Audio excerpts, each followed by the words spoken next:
Before graduation day nga ay naganap ang kanilang graduation pictorial at eto nandito tayo ngayon at eto nga po mga mimang kanilang susuotin na toga at eto po si Ma'am Gail. Ayan, inaayusan ng aking anak, napaka hands-on talaga. Super thank you po sa inyo Ma'am Gail and Sir Sheridan. Si Emilia, ang school president natin.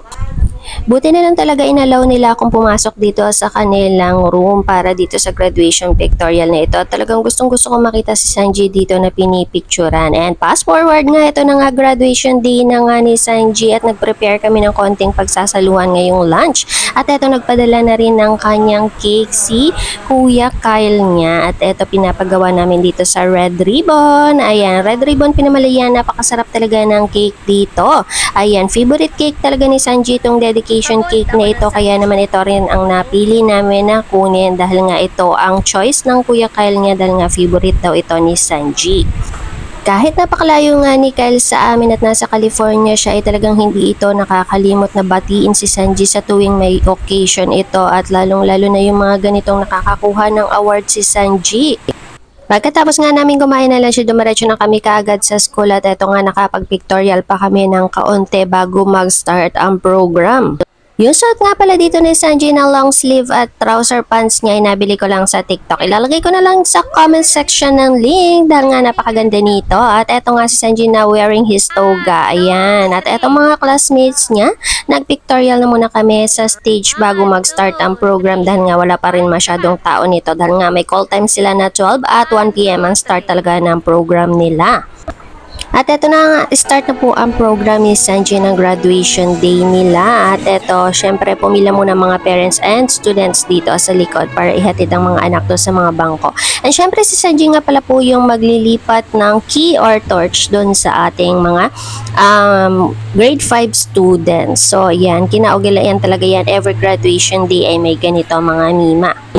So eto nga mga mima, unexpected talaga itong time na ito na para kami nasa cloud9 dahil nga mga mima napasama kami doon sa speech ng kanilang valedictorian. Talagang unexpected itong oras na ito mga mima dahil hindi ko aakalain na mapapasama kami dito. At tumatak talaga sa akin yung word na thank you for sharing Tita Roxanne with me. Aba naman, syempre sino ba mga nanay na hindi maiiyak dyan sa word na yan? Para doon sa mga hindi pa nakakaalam, si Bernard nga pala po mga mima ay best friend ni Sanji. Talagang parang itinuring ko na rin po yan na isang anak dahil nga mga mima kung anong meron si Sanji at lalong lalo na kung nasa bahay siya ay meron din siya. At kahit sino pa mang pumunta sa bahay ng mga classmates ni Sanji, hindi po pwede na hindi ko talaga aalagaan or aasikasuhin. At ito na nga mga mima yung ating tribute to parents at hinahanap ko ang aking anak yan, nawawala talaga pero doon pala siya sa kabila dumaan at may sorpresa siya sa amin. At ito nga mga mima, ang mima nyo ay cry dito dahil nga first time ko talagang makatanggap ng bulaklak galing sa aking anak. So ito nga mga mima ay bouquet. Ito yung flowers niya na hindi ko alam kung saan niya kinuha ang pambili nito pero mga mima meron pala siyang kakutsaba dito, ang kanyang wawa at saka ang kanyang ate Elaine. Nagbigay rin siya ng corsage para sa kanyang tatay and syempre dito kay Daddy Mario niya ang kanyang lolo. Ayan, supportive yan. And then ito mga mima yung bouquet ko na natanggap mula kay Sanji. Ayan, fresh roses yan. Nakakalain mo at kikiligin talaga ang mima ninyo dahil nga ito first time kong makatanggap nito. Napakasarap pala sa pakiramdam kapag anak ang nagbibigay.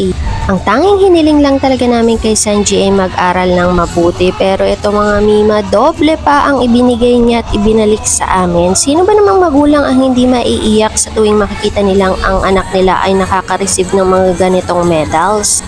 After nga ng program ng graduation day nila ay na-graduation pictorial na rin sila. At eto mga mima, hindi mo talaga akalain na yan. Magkakaroon si Sanji ng money garland dahil alam nyo ba mga mima, talagang ayaw namin siyang bigyan nito dahil ngayon kumakalat sa social media na talaga namang, di ba hindi naman talaga lahat ng magulang ay capable makapagbigay ng ganito. Pero mga mima, hindi kami ang nagbigay nito kundi sorpresa talaga ito sa kanya ni Daddy Mario niya, ni Mami Karen niya at syempre ni Wawa niya. So eto nga yung pinakamasaya rin siya dito sa sinabit na Oreo. Alam niyo ba na favorite talaga ni Sanji ang Oreo. At eto nga ang tatay niya nagpa-picture na rin sa kanya. At sobrang saya talaga namin ng tatay niya para sa kanya. At eto si Teacher Nikki nagpa-picture na rin sa kanya. Favorite teacher ni Sanji iyan. And then eto nga yung tatlong alaga ko sa bahay. Si Elaine, si Barbie at saka si Sha. Sila yung tumutulong sa akin sa mga lessons ni Sanji sa tuwing hindi maiintindihan ito ni Sanji. After the program nga mga mimay, dumiretso na kami dito sa Dine at Lag. Dito nga pala nagpa-reserve ang kanyang tatay ng dinner treat para sa kanyang graduation. So eto mga mimay, hindi po pwede mawala ang Dough and Donuts. Favorite yan ni Sanji. Ayan, para doon sa mga gustong magpa-book dito sa Dine at Lag, ilalagay ko na lang sa comment section ang contact number nila. So eto mga mima, may pa-surprise din dito sa atin si Dine at Lag. At eto nga mga mima, kinongratulate nila dito si Sanji at sobrang happy nga dito si Sanji dahil hindi niya in-expect. So thank you so much Ma'am Eunice Helera. So ang napili nga pala namin kainin dito mga mima ay eto na nga group meals dahil nga medyo marami kami at good for 10 na rin ang aming pinili ay eto mga mima, hindi namin in-expect na napakalaki pala ng servings dito.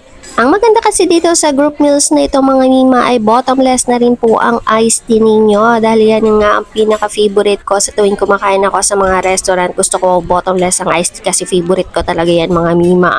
Ayan, at kumakain na nga kami dito. Thank you so much sa inyong panonood at ito nga pala ang konting pasilip sa aming mga photos nung graduation day ni Sanji. Ayan, paki-follow and like na lang ng page ni Sanji. Maraming salamat!